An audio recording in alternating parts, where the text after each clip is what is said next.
Mwendwani kilugu kingi malani kudocha kotani munene Bondeni twatambuka Bondeni Rescue Center ilayi musini wa River County ya Masako twitha twikomana na ciana ila citethia wanasi kana tumane undu cikala masitoma kwa nino ra mutani wa mati tambanie na kwa musiahisia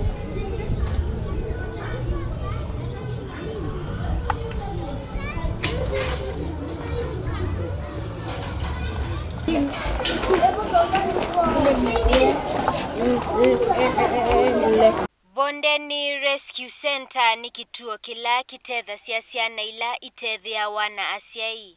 Kituo kiki chambiiwe ni Mr. na Mrs. Gitau mwaka wa 2014. Musi uwi na ciana miongo 5 na ila sina ukuu wa miaka 217. Ciana mbingi ila si kituo ni kisiuma isaki na kuetwe kuisila kwa maofisi ma serikali na indi nthini wa ndambuka ya kwani na komanie na madirekta na mambele cia tau. So Mr. Gitau, nilianzisha huu mradi ama ni taasisi nini? Hii mradi tulianzisha mwezi wa 2014. Na hiyo ni after my wife came and told me kwamba moyo wake na inataka na inasikia kwamba anahitaji kuwa nasaidia wale watoto ambao wana mahitaji ambao ameona kwa muda mrefu wakati amekuwa kutoka amekaa sana. So hata kama hapo bereni tulikuwa tunasaidia watoto here and there bila kujua tunafanya kitu, lakini alikuja akaniambia kwamba sasa roho yake inasikia kufanya hiyo kazi na ni vizuri anijulishe na tuone vile tunaweza saidiana na vipi tunaweza kuanzisha ndio aweze kufanya hiyo kazi ambayo inasikia ina. Yes. Watoto wenyewe wanakuja wenyewe katika Bondeni Rescue Center mnaletewa wanaletwa. Asante kwa hilo swali. Watoto wengi in fact wote wanapitia kwa serikali. Kuna children department officer anawa direct hapa, pia koti inawaleta hapa wakiwa na committal letter, na pia kupitia police station watoto wanapopotea, wengine wajui njia ya kwenda kwao, wajui wazazi mahali watawapata, wanawekwa hapa kwa custody temporarily, meanwhile wakitafutiwa wazazi. Mara nyingi imekuwa ya kwamba wanakaa mahali hapa hata muda kiasi kama miaka 3, 4, hata 5 kabla wazazi wajapatikana. Lakini kuna wale wana committal letter ya 18 years. Kwa hivyo wao wote tuko pamoja na wao. Wengi wote, almost wote tunawapata kupitia hiyo njia. Na wana umri gani watoto wenye wako hapa? Wana umri kuanzia miaka 2 na miaka 17. Hao ndio watoto tuko na wao. Na ni wangapi? Wote ni 52 kwa hivi sasa. Bwana Gitau, mnahakikisha vipi ya kuwa watoto wamepata masomo ambayo yanayostahili na kuwakimu mahitaji yao kila mmoja? Okay, vile nimekuambia hapo bereni, hatukuwa tunatarajia kwamba hiyo program tulianza ya feeding itakuja kukua kitu kinaitwa children home. Sababu what happened ni wakati sasa tulianza hiyo na tukapeleka watoto shule, tukafacilitate warudi kwa shule vijana 8. Children officer kuja kujua through wale wazee wa kijiji kwamba kuko na mahali kuna kaa watoto kiasi hii na maybe saa nyingine wako na kelele, so walikuja kujua ni kazi gani sisi tunafanya. Ndio sasa kakuja kaelezewa kile tunafanya, so akatuambia okay, kufanya kazi kama hii ni nzuri, lakini kuna rules and regulations ya kufanya, so kile mnapaswa kufanya na hivi na hivi na hivi na hivi. Toke pale kwa slums hiyo tutafute mahali ingine, sababu alisema lazima muwe permanent house, lazima kuwe na mtu ambaye anaangalia hawa watoto au anapikia, lazima kuwe na social worker. So hiyo mambo yote na mahali wanakaa ni pazuri, pako na maji, pako na stima, So wakati tulikuja lazima ndio nimekwambia hatukuwa tunajua itakuwa kazi kubwa, lakini through me, kabla watu wajue kile tunafanya, what was needed tulikuwa tuna provide. Kama ni chakula, kama ni vitabu, uniform ya yule mtoto anarudi shule, sisi tulikuwa tuna provide.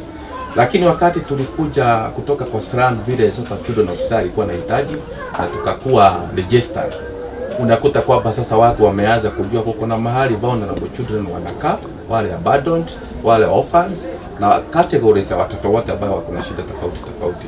Na sisi tuna facilitate kuongea na wenye masure, mostly academies, ambaye huyo principal nakubali kwamba atachukua hawa watoto bila kulipa tuition, as long as we provide uniform na vitabu na nini na chakula. Lakini tuition hiyo anasema ni charitable. Sasa watoto tunaenda tunawaregister huko na wanaendelea na masomo.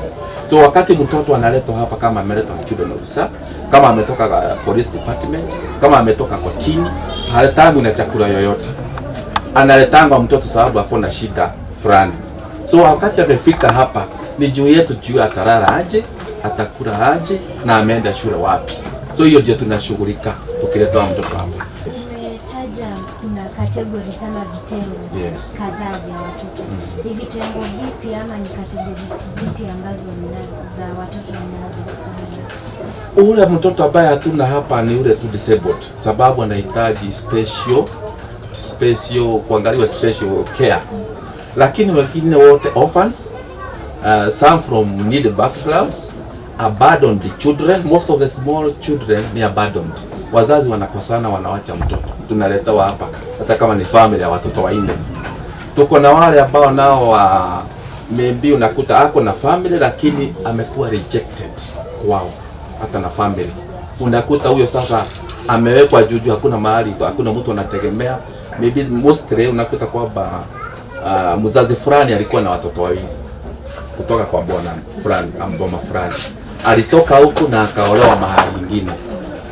Mahali ameenda ule baba wa kabo, he is not ready to take care baada ya muda kwa wale watoto ambao wamekuja na huyo mama. So unakuja hapa huko na conflict hapo, unakuta either huyo kijana ama ni msichana na anafukuzwa. So hiyo kesi kifikia children officer, akiangalia hiyo kesi vile iko na kwamba huyo mtoto akiendelea kukaa hapo kuna hatari, anakuwa committed hapa. So tuna juu yetu sasa kujua vile ataendelea na masomo. Kama ule maybe ule baba wa kabo amekataa kumsomesha, tunajua vile tutaongea na well wishers na wale watu wanajitolea ndio huyo mtoto arudi shule. Tuko na all those cases. Yes. Mnapata ufadhili wote kutoka kwa serikali? Kwa hakika hatujapata ufadhili wowote kutoka kwa serikali. Ijapokuwa tumepata mara 3 basari kutoka kwa county government. Hiyo ndio tu ufadhili tumepata. Maintenance ya watoto tunategemea well wishers, marafiki na makanisa. Hatujapata chochote kingine kando na hayo, na zaidi sana kutoka kwa our said resources ndio tumekuwa tunategemea zaidi ili kulea watoto hawa. Kwa hiyo imekuwa ni changamoto kabisa kusomesha watoto, kwa maana wengi wako secondary kama watoto 12. Mwaka huu tuna wasichana 8 na kijana mmoja wanafanya darasa la 8. Watoto hawa hakika wanaperform vizuri kwa shule, lakini bado hatuna mikakati mizuri kuhusu vile wataenda secondary. Alafu pia tuna changamoto kwa ajili ya matibabu, medical care ya watoto. Wengi wanapotoka slums wanakuja wakiwa na matatizo tofauti. Kuna wale utapata wana tatizo ya upele, kwa maana labda hawakuwa na mtu wa kuwa take care pale kwa slum. Kando na hayo, tunakuwa na shida za pia vyakula, kwa maana hao watoto wengine wako malnourished, wanahitaji vyakula bora ili wajenge miili yao, kama wasichana hao watoto wa miaka chini ya 5. Kwa hivyo inakuwa pia ni changamoto. Huwa tunahitaji vitabu, stationaries. Tunaomba serikali kama inaweza, well wishers kama wapo, kwamba watusaidie kupata mahali permanent. Pili, kwa ajili ya karo za shule. 3 kwa ajili ya medical care na vyakula. Itakuwa ni furaha kubwa kuona watoto hawa wakirealize their dreams, kwa maana kila mtoto aliumbwa na Mungu pakiwa na sababu kubwa na kusudi, na hakika lazima pawe facilitators ili kwamba wakarealize their dream kama watoto, wakafikia hatima yao kama watoto, wakawa watu mashuhuri na wa maana duniani. Huo ndio wito wetu, ya kwamba tukasaidiwe tupate mahali permanent, tupate karo ya watoto na hata vyakula ambazo watakula kama matunda, manake ni ngumu kupata, maziwa na vitu kama hizo za kuatia nguvu na kuwa motivate wazidi kusoma na wa realize watu wanawapenda, na zaidi sana Mungu anawapenda, anawajali. Kwa hiyo huo ndio wito wangu kama mzazi, na ya kwamba siku moja ndoto langu litatimia ya kuwa mama wa watoto 1000. Hiyo ndio my vision and my dream. Na tukimalizia, hao watoto wanapofika miaka 18 bado wanaishi hapa ama mnaoacha Asante. Mtoto anapofikisha 18 years, policy ya watoto inasema ya kwamba it's exit time. Lakini sisi kama Bondeni tuna jukumu ya huyu mtoto atatoka Bondeni aende wapi. Kwa maana tayari ni mtoto wa miaka 18, bado ni mdogo na ni mtoto wa kulewa. Kile tunafanya, tunamtafutia courses tofauti, vocational trainings, anaanza kazi ya mechanic, wengine wanafanya tailoring, wasichana wanafanya pia ya dressing, mambo kama hayo. Kisha baadaye tunawatafutia nafasi hata EPZ. Wanaingia pale, mtoto akijimudu, basi wakati huo akiwa stable anaweza kuwa anatoka. Lakini kabla ya hapo atazidi na kukaa mpaka awe very stable. Wengine wanapita vizuri, wanaenda university, kwa hiyo wanazidi kuwa na miaka zaidi ya 18 bado wakiwa chini ya ulinzi wa Bondeni Story. Kwa hivyo hatuwaatilii mpaka wawe stable na wajimudu.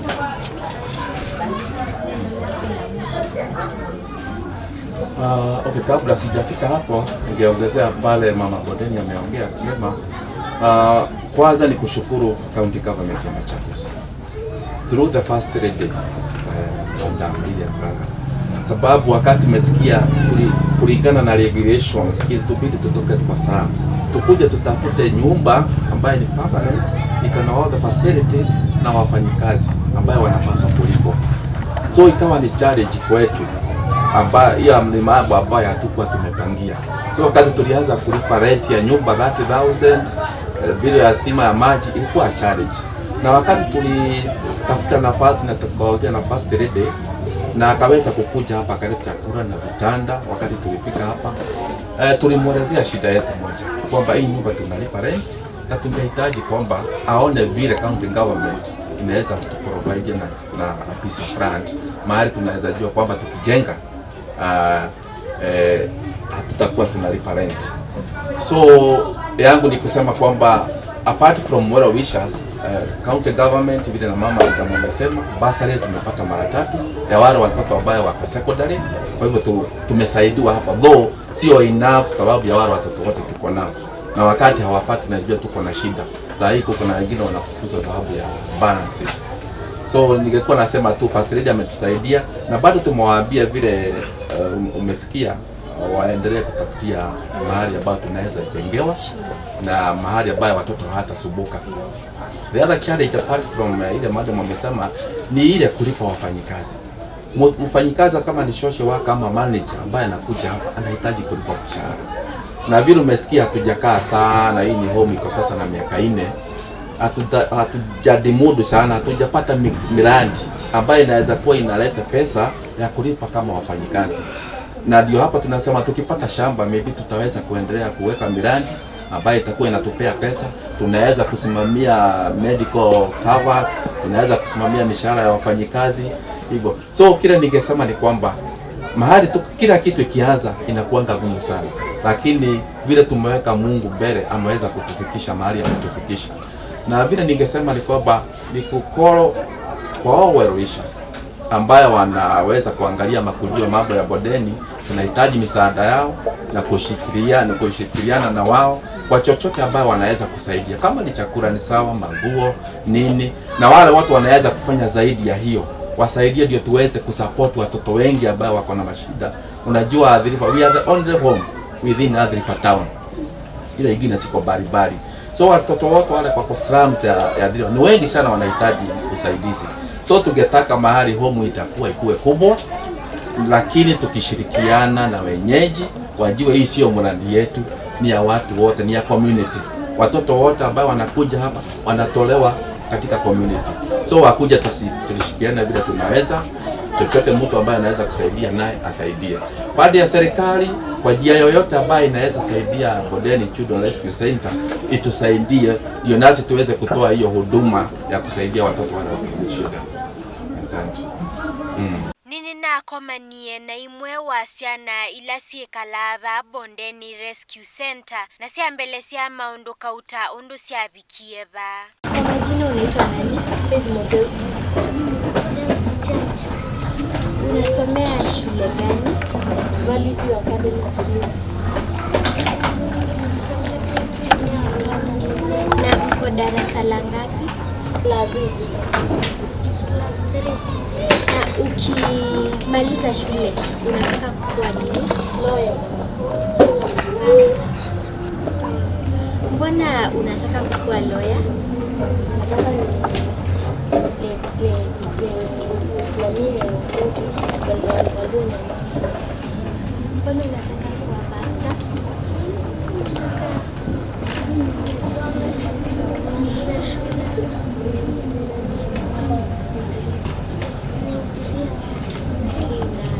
Faith, ulijipata aje hapa Bondeni Rescue Center? Mimi sikuwa naenda shule juu ya school fees na kalizo na wazee kwa children department. Na wewe James, ulijipata aje katika hii taasisi ya Bondeni Rescue Center?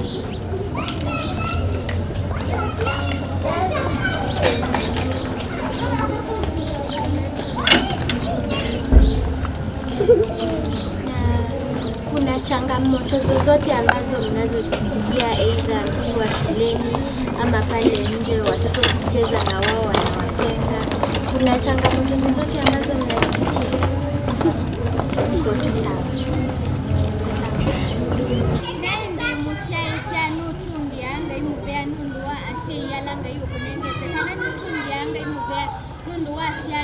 Ilanga hiyo kunengete eka maelesyo masiana isi unenge musukumo wa kutungia